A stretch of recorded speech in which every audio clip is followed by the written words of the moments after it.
Golden Opportunities is paid for by Elder Productions. Hello, I'm Lori Steiner. Welcome to Golden Opportunities.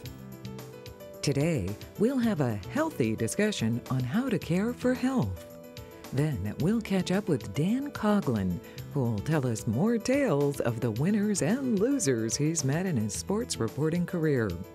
We'll celebrate the season with reasons to smile. Plus, we'll hear the touching story of what one man discovered as he walked his brother to eternity. And changes are coming to Social Security. Are they for better or worse? We vow to tell you. It's time to get GOing, so pull up a chair and join us at our kitchen table for Golden Opportunities.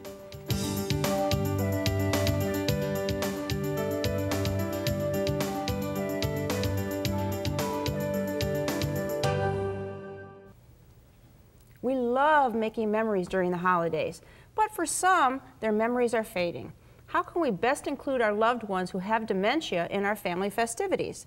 Dr. Matthew Franz is here with ways to make sure everyone has a happy holiday. Dr. Franz is in family medicine at Metro Health. Welcome to the show. Thank you. Holidays are supposed to be happy, but they really can be stressful, right? Oh, absolutely. Throw in the caring for a patient with dementia or with a family member with dementia, and certainly that makes it even more stressful.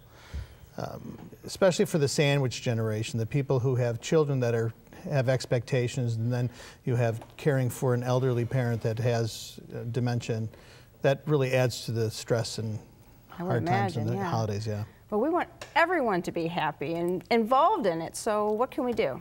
I think the secret is managing expectations. We need to manage our expectations on how we're going to handle the holidays and the expectations of the guests and people that are coming over, and/or the people in your family. Letting them know that you may notice some behavioral differences, or you may notice that this person looks a little bit different than they did last year. And if you can manage those expectations from your guests and your own expectations, certainly it makes a big difference on the holidays. Does that mean, though, no big family dinner with everybody from out of town everywhere? No, certainly not. You can still have a dinner, but you may want to do it a little bit differently this year. Instead of having 30 people, maybe you have 8 to 10 people. Instead of having it in the evening, you might want to have it in the afternoon where you don't have to deal with sundowning. Patients with dementia tend to have more difficulty in the evening, and so have an afternoon celebration with less people and less commotion. And try not to serve alcohol or alcoholic beverages, which would dull their perceptions. Okay. And out-of-town visitors, you said earlier about making sure that they will know what to expect. Certainly. Some of them are coming in for the first time in months or possibly years, and they remember the patient or the person as being a little bit different. And so when they come in, you don't want to shock them. You don't want them to be surprised. The behavior is going to be a little bit different. The patient's going to act a little bit different. So you really want to make sure that they set their expectations before they come in to visit. Okay. So any suggestions on how to involve our loved ones who may have some dementia in actually the holiday celebration part? Certainly. There's a lot of things during the holidays that may spur on memories. Music is a great one. There's certain holiday songs and that they may have enjoyed previously, or holiday movies that they've seen. Those are one great way. They may have a favorite holiday decoration, an ornament or a menorah that they enjoyed putting up. So involve them in that. If it's a woman and a man who enjoyed cooking, you may want to have them help you making cookies or gifts like that to give away. You want to be safe, though. You don't want to be using flashing, blinking lights that can disorient, or lit candles or anything like that can be dangerous. Okay. How about gift ideas? There are a lot of good gift ideas. What you want to do is you want to tailor the gift for the patient with dementia, or for the person with dementia. You certainly don't want to be getting them anything complicated or any electronic devices or anything like that. You might want to get a gift certificate or something that they can use, because it's expensive sometimes to take care of a patient or a person with dementia. You might want to give them clothes that are easy, to put on, take off, shoes with Velcro. You certainly don't want to be getting board games, and you don't want to be getting electronics, because, really that's not going to go very well. All right. This has been very good advice. When it comes to celebrating the holidays, it's family time that is most important, and that includes involving loved ones with dementia. Follow Dr. Francis' advice for making it easier on them and on you so everyone can have a happy holiday. To learn more, call Metro Health at 216-778-7800 or visit their website, www.metrohealth.org. Next, round 3. But first, when sizing things up in the hat industry, most men find their fedoras fit at the most common size of 7 1/8 inches. But when it comes to women who want to add that accessory to their attire, the average size surges to 22 inches. Why is there such a difference in the dimensions? We'll measure out the answer when we return. Hilltop Village Apartments is retirement living at its best. Residents enjoy a wide variety of activities and living services with all large first-floor apartments, private screened-in patios with beautiful park views, daily dining room meals, free laundry facilities, 24-hour staff, and so much more. Enjoy safe, comfortable independence at a very affordable price. Call today for a tour and learn how you can get your first month's rent free. Hilltop Village Apartments, retirement living at its best. No tip of the hat needed to solving the mystery of hat sizes. The solution is simple. When men select their hat size, it is determined by diameter. With women, it is sized by circumference. But hats off to you if you sized up the right response. Dan Coughlin is back to serve up another round of crazy but true stories from his many years in the sports spotlight. His book, his third in 6 years, is called Let's Have Another. And in it, he reports on many colorful characters who have called Cleveland home, including himself. He's here. Yes, Thanks for having me, Laurie. It's great to see you again. And 3 books in 6 years, really? You've been really busy. Well, you know, I took the buyout from Channel 8. And my wife said, well, time to get busy and start writing these books. Yes. All right. And you've had 3 now, so you've got still more tales to tell. And we're going to talk about a few of them. I'm running out of them. Oh, no. And can't at my happen. age, maybe I don't have enough time to write another one. But we're going to start with Ted Stepien here today. Oh, good idea.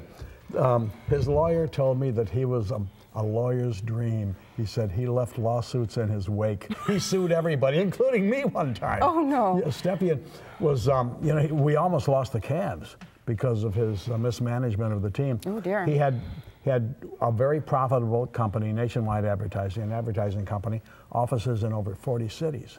But then, and it was making a lot of money, but the Cavs were draining $500,000 a month out of, yes, because he mismanaged them so badly. And so in the late winter of 1983, he announced on a Sunday afternoon to his lawyer, I'm selling Nationwide Advertising to an investment group from New York, and then I'm moving the Cavs to Toronto. This is all going to happen at 9 o'clock tomorrow morning when these investors come in from New York to sign the papers. The lawyer, Kent Schneider, got on the phone, and for 18 straight hours, overnight, until 9 o'clock in the morning, worked out a deal with the Guns to buy the Nationwide Advertising and the basketball team, something that they had not previously thought of doing. And so they did. And they kept him here. Yes.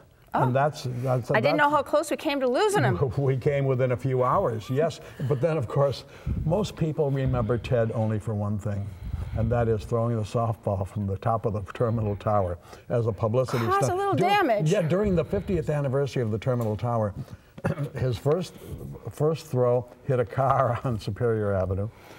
His second throw hit a man on his shoulder. His third throw hit a woman on broke her wrist. And then finally his 6th throw was caught as scheduled by a softball player down below it, yes.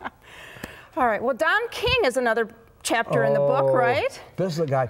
He gets out of Marion Correctional Institute, did several years for, they got it down to manslaughter. He stomped Sammy Garrett to death. He was a numbers runner. Okay. And that was Don's business. He was in the numbers rackets. So anyway, he got out of jail in 1973 or 4, and he said, I'm going to go straight. And so he became a boxing promoter. Just like that. And at one point he said, I tried to go straight, but I couldn't. I'm in a business that you can't go straight in. How about, you've got all these celebrities in the book, but you've also got the bear wrestler. So how did he end up in the book? This is an old acquaintance of mine from St. Ed's High School. And by the way, and he was an advertising salesperson at the Plain Dealer at the time. And so he had an opportunity to wrestle the wrestling bear in the Sportsman Show. You're too young to remember that, but in the old days, they had a lot of shows at the Sportsman Show, including every year Victor the Wrestling Bear. And so he got on, they did it on a stage, and this was the highlight of Tucker Keegan's life. He wrestled the wrestling bear. Of course he got pinned, he got mauled, but it bothered him. He really wanted to do it a second time. And so the wrestling bear was appearing somewhere else, and so he got on the list again and wrestled him again and got pinned again. Of course. And see, but he had pestered me for a long, I shouldn't say pestered, but he kept repeatedly asking, could I be in my next book? So Would you I put do a him story on him in the next book? And he said, but just leave me with a shred of dignity. Wait a minute. You're wrestling bears and you want a shred of dignity? That left you long ago. Great stories. I wish we could talk about them all. But hey, I've got the time, by the way. I'm thirsting for more. Are you thirsting for more behind-the-scenes sports stories? Then drink in Dan Coughlin's latest, but probably not his last book. Let's have another. My thanks to Dan for pouring out a few more true tales for us today. Lori, thanks for having me. Thank you. To order Dan Coughlin's book, Let's Have Another, call Gray & Company Publishers at 216-431-2665 or log on to www.grayco.com. Next, teeth as white as snow. Looking for places to go, things to do? Welcome to our community calendar. The exhibit, The End of the Cold War, is ending soon. On display until December 31st at the Cleveland Hungarian Heritage Society, the exhibit looks at the fall of communism in Hungary and Eastern Europe. It begins with what originally empowered the Soviet Union and continues on through its dissolution. The exhibit is free to the public, and more information can be found by calling 216-523-3900 or visiting www.clevelandhungarianmuseum.org. 'Tis the season with many reasons to smile. But what if your teeth aren't as white as snow? Dentist Steve Marsh is here with a flurry of ideas for keeping your smile bright, even if your teeth have troubles. So welcome back to the show. Thanks for having me, Lori. Now, we're not just talking about whitening, correct? Right. Well, we've talked about Zoom whitening, which is what we do in the office. It takes about an hour and a half, and that's for people who may have a party and they want to get it done quickly. Okay. But even with that, you need to maintain the whiteness. So we have in our office, we will generally make, these are whitening trays, and they look almost like a mouth guard that a ball player wears. And then in the tray, we put a gel.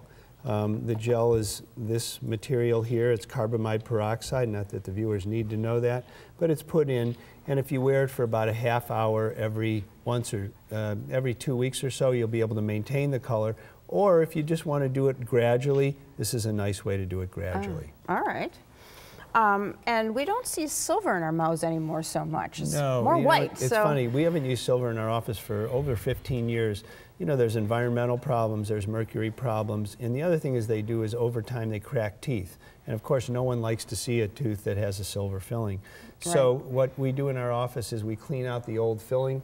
This is a patient who came into me. It wasn't very big, but you can even, if you look very closely on the before, there's a crack line on the tooth. So when we do it, we numb up the patient, make it very comfortable, take out the old filling. We then replace it very conservatively with a tooth color filling. So it does two things. Certainly it looks better, Lori. The other thing it does is this material bonds on. It's a composite. We have all different colors, and that also helps hold the tooth together. So there are many advantages to composite fillings versus the old silver fillings that many of the viewers have had. And you can fix chips too. Yeah, so here's a patient who came to me actually before a holiday party last year, and he said, I need to get it looking better and I want to do it quickly. He's also out of town a lot, he's on the road.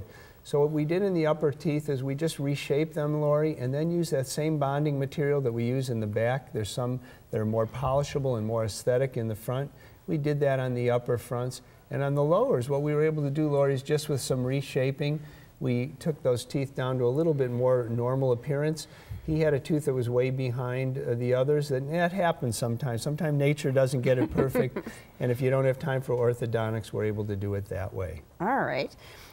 Many people do whiten their teeth, though, as we've discussed. And what if, though, some people left their teeth a little bit on the darker side? Are they out of luck with these kind of compounds and new treatments? You know, it's funny you asked that question. I brought this model that we have in our office.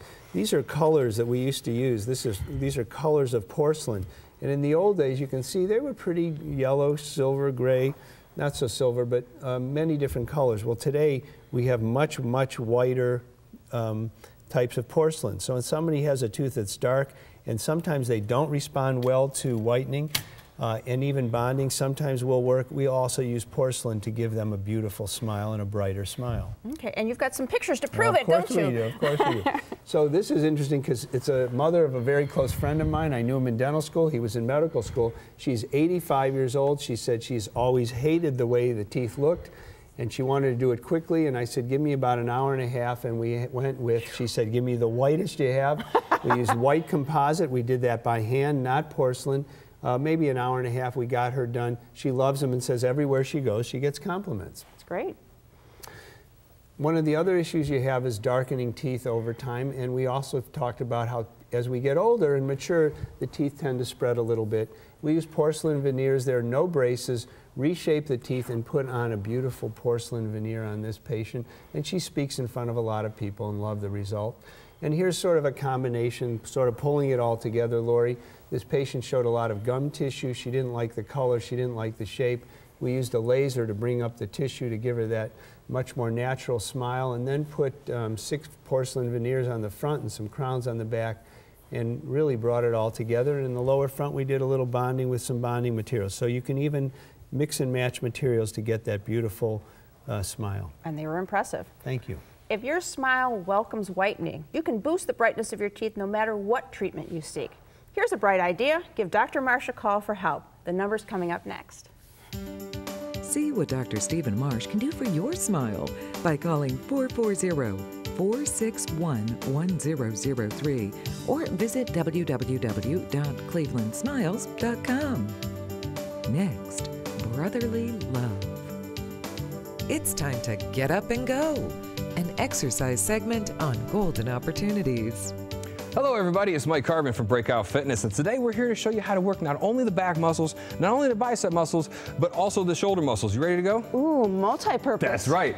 We have a chair out in front of us. This is just basically to give us some distance and something to hold on to. We want our feet shoulder width apart. We're going to maintain very good posture.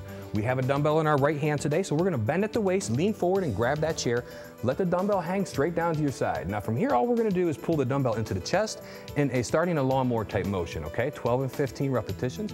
Make sure your elbow comes past your back as much as you can, okay? So again, 12 to 15, switch sides. How's you feeling? Ooh, my arms need this. Pretty good, right? Yeah. This is a good overall exercise, guys. Okay, again, remember, make sure you breathe, exhale with exertion, and inhale as your body rests.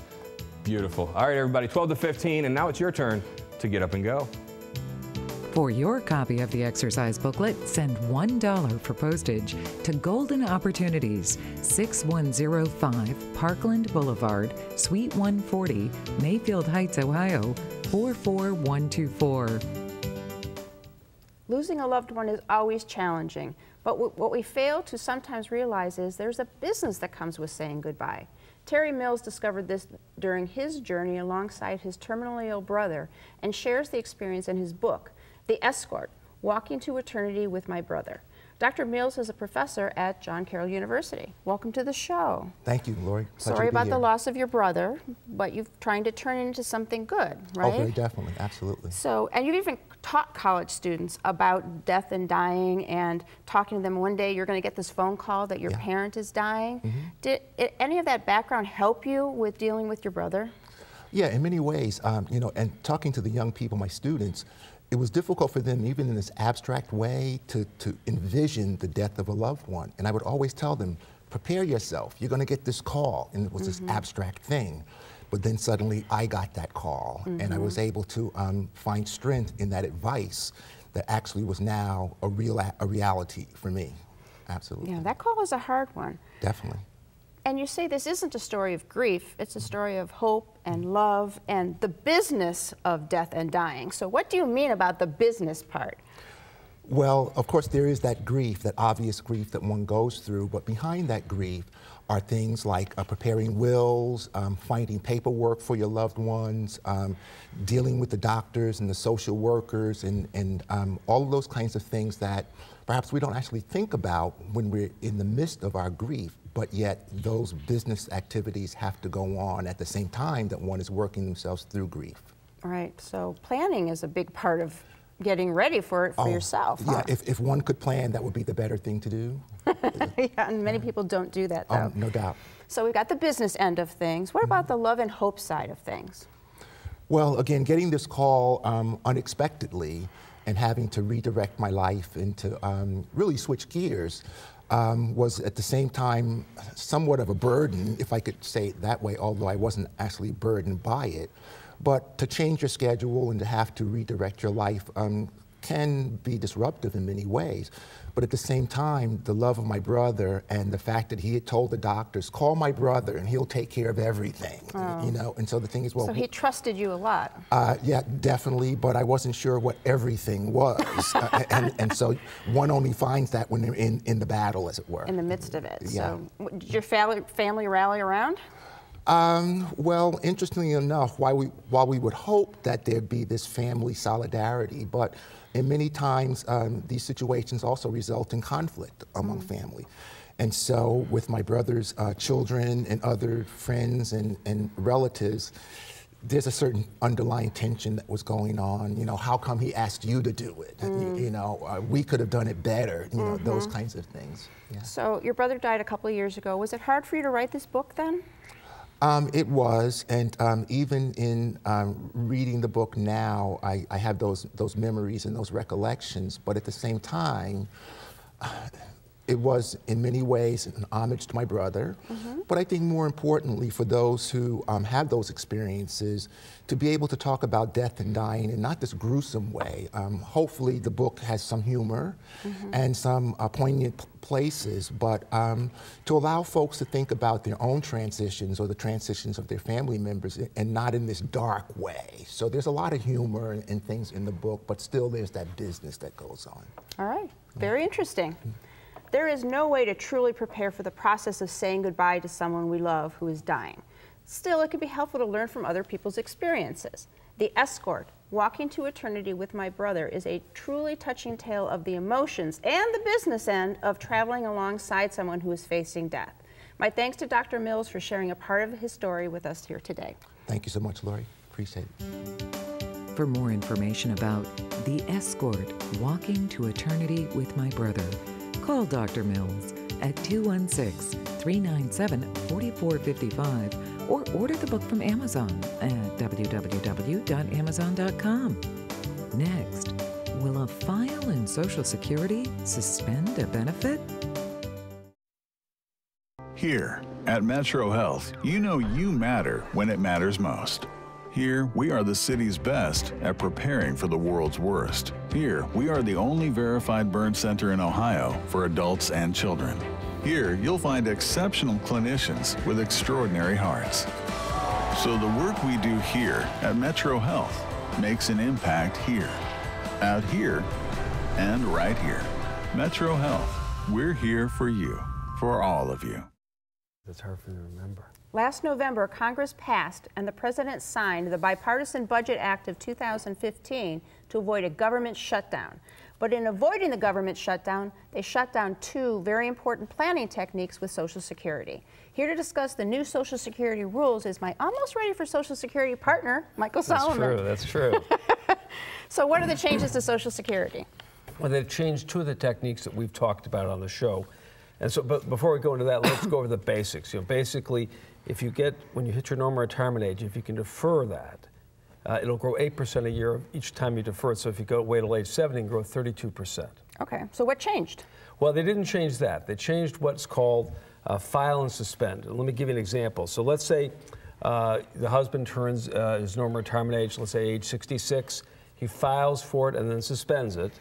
And then at that point, his spouse can elect a spousal benefit, and that can be up to 1/2 of the benefit. In the meantime, while he suspends, he lets it grow to age 70. It grows up to 32%. She can elect a spousal benefit, and depending on what age she is, if she's at a normal retirement age, she gets 1/2. If she elects it earlier, she gets a little bit less than 1/2. That was the file and suspend rule. Now they've eliminated that under the new law. They've gotten rid of that. Fortunately, there is a grandfather provision. So if you've turned age 66 and you elect, file, and suspend by May 1st of 2016, you can still qualify. So all of our watchers better look at that and make sure if they can reach that goal, you ought to make sure you do that election, or at least consider it. Okay. Any other change? Well, you said one other change, right? Yeah, one other change. This one's really complicated, so I have to use it by example. I even have to look at my notes a little bit. It's very hard. So it's let's say the higher earner turns age 62 and he elects retirement benefit. He either gets his worker benefit or his spousal benefit if he can qualify for that, and that may be higher. He gets the higher of it. Then when he turns his normal retirement age, he just takes his spousal benefit and lets his grow to age 70. Can't do that anymore. Mm-hmm. Now you've got to take your own benefit, and that means you don't get that growth, or you say, I don't want it anymore, and you let it grow. There's a transitional rule for that, but that's the end of the year. So you have to qualify, turn age 62 by the end of this year, or you don't qualify for that. Very complicated. Seek help, right? Yes, that's right. For many people, Social Security is the major source of support when they retire. Don't wait until the last minute to make this major financial decision. Follow Mike's advice and find out how your options are affected. For more information, call Mike, and we'll be right back. Call Solomon, Steiner, and Peck at 1-888-236-5173 for more information or to schedule a speaker for your organization. Or log on to www.ssnplaw.com. Thanks for joining us. Be sure to join us on next week's show when we have lots more great information for you. But until then, please remember to make the most of your golden opportunities. If you'd like to join our kitchen conversation, visit our website, www.goldenopportunities.tv. Like us on Facebook. Call us at 440-742-GO-TV or email us at kitchen@goldenopportunities.tv. We'd love to hear from you.